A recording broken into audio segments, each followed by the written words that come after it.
Hi everyone, this is robin और हम start करेंगे अपने इस सेशन को जहाँ पर मैं आपके साथ डिस्कशन करूँगा ज्योमेट्री के क्वेश्चंस का। अब देखिए, ज्योमेट्री के क्वेश्चंस आपके मैंने लेवल 1 क्वांटम कैट से लिए हैं। मैंने आपसे प्रॉमिस किया था जब मैंने क्वांटम कैट बुक का रिव्यू दिया था कि मैं आपके लिए इस बुक से रिलेटेड क्वेश्चंस को पार्ट वाइज लेकर आऊँगा। कभी किसी चैप्टर से मैं कुछ क्वेश्चंस लूँगा क्योंकि इसके क्वेश्चंस बहुत ही ज़्यादा स्टैंडर्ड रिजल्ट पर बेस होते हैं और आपके लिए बहुत सारे नए कॉन्सेप्ट यहाँ पर आपको सीखने के लिए मिलते हैं। अगर आप सीरियसली एसएससी को लेके सीरियस हैं और आप चाहते हैं कि आप मेंस में भी अच्छा स्कोर करें क्वांटिटेटिव एप्टीट्यूड में, तो आपको ये बुक को करने में मुझे नहीं लगता कि कोई इश्यू होना चाहिए।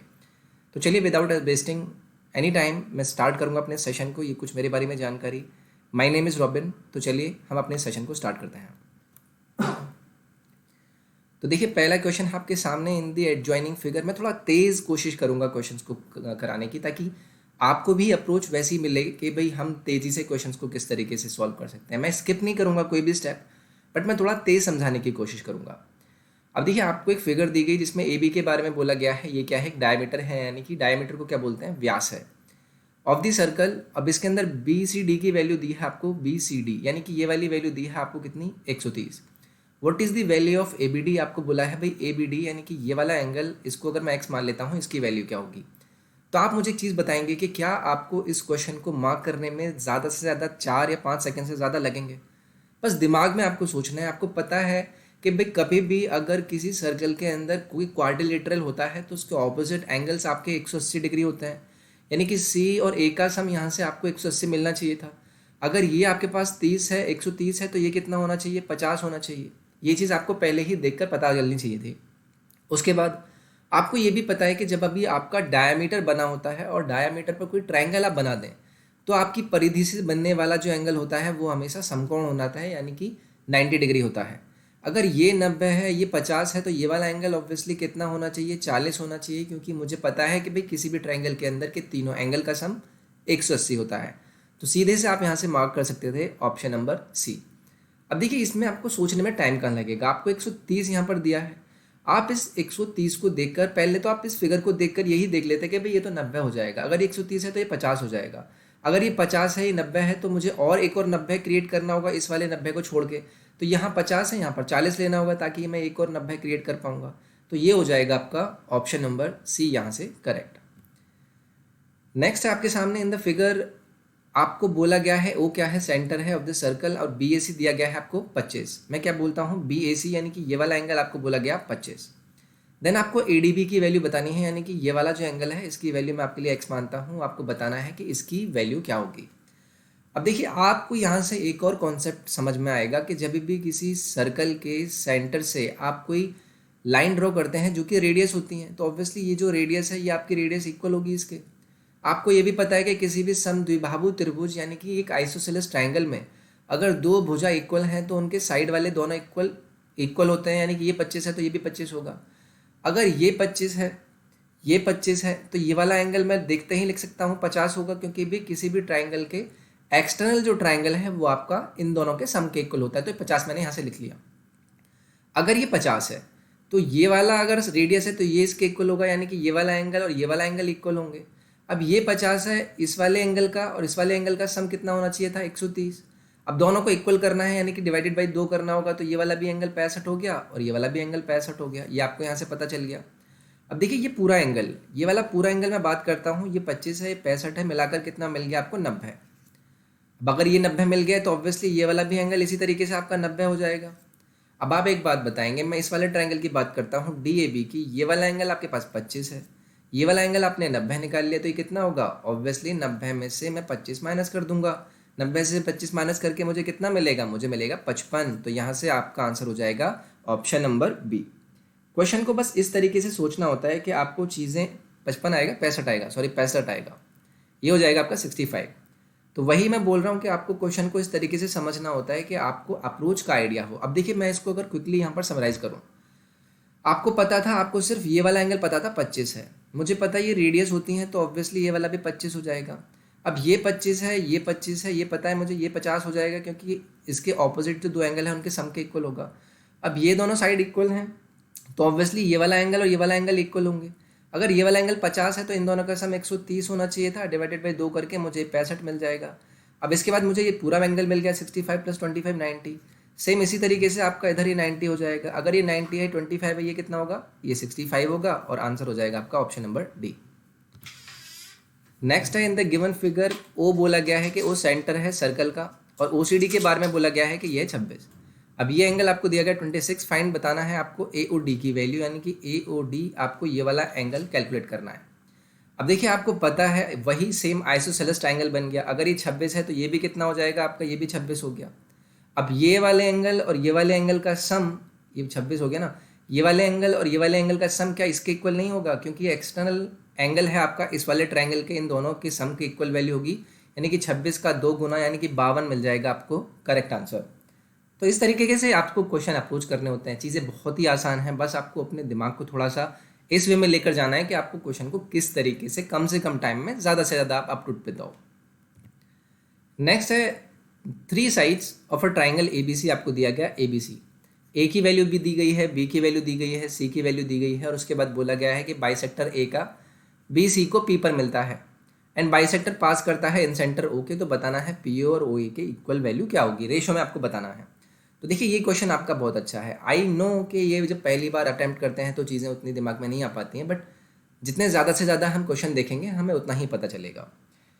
अब इस अगर डायग्राम को मैं ड्रॉ करूँ आपके लिए, तो ये आपका सपोज कीजिए ट्रायंगल हो गया, ये मैंने बोला ये आपका ए हो गया, ये आपका बी हो गया और ये आपका सी हो गया। आपको साइड दी गई ABC की, इन्होंने वैल्यू दी है। अगर मैं बात करूँ तो इन्होंने क्या दिया है 6851, आपका ये हो गया 15 और ये हो गया आपका 4700 और ये हो गया आपका कितना है 4935। ये आपको इन्होंने दिया है भाई, बी के सामने वाली बी, मतलब समझ में आ गया होगा आपको मैंने साइड कैसे मानी। अब देखिए आपको क्या करना होता है, ऑब्वियसली अगर आपको इन सेंटर की बात करी गई है तो आपको कोशिश करनी होगी मैं एक बार यार चेक कर लूँ कहीं ये वाला जो त्रिभुज मुझे दिया है ये ट्रायंगल तो नहीं है। उसके लिए मुझे क्या करना होगा, मैं रेशो देख लेता हूँ भाई ABC का तीनों का रेशो देख लो।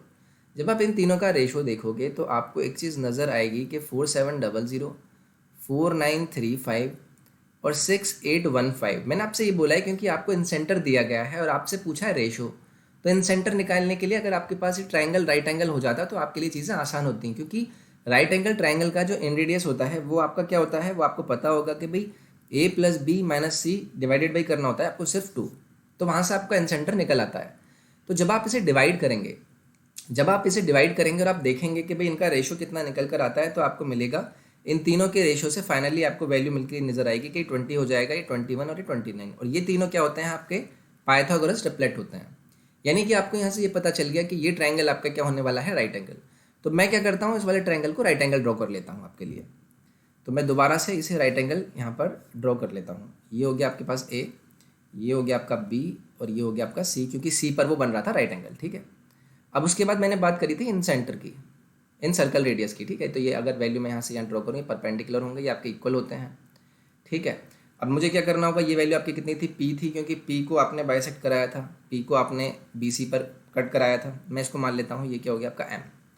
अब देखिए आप मुझे एक बात बताएंगे, अगर आपने निकाल लिया था रेशो कितना आया था आपका 20, 21 और 29, आप मुझे बताएंगे कि इन रेडियस आपका कितना हो गया। बहुत आसान है, 20 + 21 - 29 डिवाइडेड बाई 2, 41। ये कितना हो गया 12/2, आपके पास इन रेडियस आ गई 6। यानी कि OM की वैल्यू अगर 6 है तो ये आपकी इक्वल होगी, क्योंकि ये भी रेडियस है ये भी रेडियस है, तो ये 6 हो गई। अब ये लेंथ पूरी AC कितनी है आपके पास 21, तो AM कितनी हो जाएगी, AM आपकी कितनी हो जाएगी 21 - 6 यानी कि 15। अब AM की वैल्यू अगर मैं बात करूं, अब देखिए ये जो ट्रायंगल है यहाँ पर आपका AMO और ACP, ये आपके क्या बन गए, ये आपके सिमिलर ट्रायंगल हो गए। अब अगर आपको मैं बात करूं भाई AM डिवाइडेड बाई MC, तो ये आपके पास कितना है, ये आपके पास है सीधा सीधा कितना हो गया 15/6, और इसे सिंप्लीफाई करूंगा तो कितना हो जाएगा 5/2। क्या इसकी वैल्यू आपकी AO और OP के इक्वल होगी या नहीं होगी, AO और OP के इक्वल होगी या नहीं होगी। बस वही आपसे पूछा गया था, OP और OA का रेशो पूछा है, तो अगर AO और OP का 5:2 है तो OP और AO का कितना हो जाएगा 2:5। ऑप्शन नंबर 3 आपका यहाँ से करेक्ट हो जाएगा। इस क्वेश्चन में काफ़ी सारी चीज़ें थी। पहले आपको यह फाइंड करना था कि राइट एंगल ट्रायंगल होगा, फिर उसके बाद आपको रेशो निकाल लिए, रेशो निकालने तो आपके पास इन रेडियस आ गया, इन रेडियस आ गया तो आपको सिमिलैरिटी लगानी पड़ी। तो काफ़ी सारी चीज़ें आपको इस क्वेश्चन के थ्रू समझ में आई होंगी। आराम से इसको समझने की कोशिश कीजिएगा। नेक्स्ट क्वेश्चन देखते हैं। नेक्स्ट है in the given figure circle O का सेंटर है और सर्कल पर AD और AE आपने क्या किए हैं टेंजेंट ड्रॉ करी हैं, BC भी एक टेंजेंट है, तो बताना है कौन सा रिलेशन यहाँ पर करेक्ट होगा। तो देखिए स्टैंडर्ड रिजल्ट है, इसे आप स्टैंडर्ड रिजल्ट में भी याद रखेंगे, ठीक है। मैं इसका सॉल्यूशन आपको बताता हूँ और मैं बताता हूँ कि हमने इस क्वेश्चन को कैसे अप्रोच करा जा सकता है। आपको बोला गया है भाई ए डी और ए ई क्या है, यहाँ पर टेंजेंट है। अब ऑब्वियसली टेंजेंट है तो ये टेंजेंट एक पॉइंट से खींची गई है, तो यानी कि ये इक्वल होंगी। और इसके साथ साथ मैं बोल सकता हूँ सी डी जो कि ये टच वैल्यू कर रहा है इस पॉइंट से, तो ये आपका इसके इक्वल होगा और ये वाला वैल्यू आपका इसके इक्वल होगा, ये भी आपको पता है। अब मैं आपसे बोलता हूँ कि यार आप एक चीज़ बताएंगे कि अगर आपसे मैं कहूँ कि ए ई और ए डी आपके इक्वल हैं, मैंने आपसे कहा कि ए ई और आपका ए डी क्या है, इक्वल, तो मैं क्या लिख सकता हूँ, ए ई को ए बी और बी ई लिख सकता हूँ, A B plus B E लिख सकता हूँ, इक्वल टू ए डी को मैं क्या लिख सकता हूँ, ए डी को मैं लिख सकता हूँ ए सी प्लस सी डी, ए सी प्लस सी डी, ये लिख सकता हूँ। अब सी डी की जगह मैं क्या सी पी नहीं लिख सकता, तो सी डी की जगह मैं डायरेक्टली सी पी लिख देता हूँ। और यहाँ पर क्या मैं बी ई की जगह बी सी नहीं लिख सकता, बी पी, तो यहाँ पर मैं बी पी लिख देता हूँ। ये चीज़ आपको क्लियर, यानी कि आपके पास आ गया कि भाई ए बी और बी पी का सम ए सी और सी पी के इक्वल है, आपने यहाँ से ये कैलकुलेट कर लिया। अब आप मुझे एक बात बताएंगे, यहीं से हमें कोशिश करनी होगी कि भाई अगर मेरे पास चीज़ें इस तरीके की आती हैं तो मैं अपनी अप्रोच को किस तरीके के लेकर जा सकता हूँ, आपको ये पता चल सकता है, ठीक है। अब ये वैल्यू क्या है, आपको पता है कि आपने ये वैल्यूओं को इक्वल बोला, यानी कि ये जो वैल्यू है ये आप में इसमें एक दूसरे के इक्वल हैं। अब आप में से एक चीज़ पूछूं कि अगर मैं आपसे कहूं कि मैं ए ई और आपका सम करता हूं किसका, आपका ए डी का, ए ई और ए डी यानी कि जो टेंजेंट है मैंने उनका सम किया, तो क्या मैं यहाँ से बोल सकता हूँ कि ये वैल्यू ए डी और ए के इक्वल है, यानी कि 2AE लिख सकता हूँ इसे मैं। और यहाँ पर क्या हो जाएगा मेरा, ये ए बी और बी पी का सम हो जाएगा आपका ए सी और सी पी से। अगर सी पी और उसके बाद बी पी की बात करूँ, सी पी और बी पी की बात करूँ, सी पी और बी पी की बात करूँ, तो ये क्या है आपका बी सी है, तो ये आपका क्या आ जाएगा यहाँ से B C plus A B plus A C. ये इक्वेशन आपका क्या है, ये इक्वेशन है आपका ऑप्शन नंबर डी, यानी कि twice of A E, twice of A E, ये जो आपका टेंजेंट है ये किसके इक्वल होगा, ए बी जो कि आपके पास ये वाला टेंजेंट था, प्लस बी सी जो कि आपके पास ए बी आपका यानी कि ये वाला वैल्यू, उसके बाद बी सी और उसके बाद ए सी, यानी इस वाले ट्रायंगल की तीनों साइड के इक्वल। ये चीज़ आपको याद रखनी है स्टैंडर्ड रिजल्ट के तौर पे। आई होप आपको ये सेशन समझ आया होगा। नेक्स्ट सेशन में मिलेंगे और बाकी के क्वेश्चन के साथ। अपना ख्याल रखिए, टेक केयर, बाय बाय।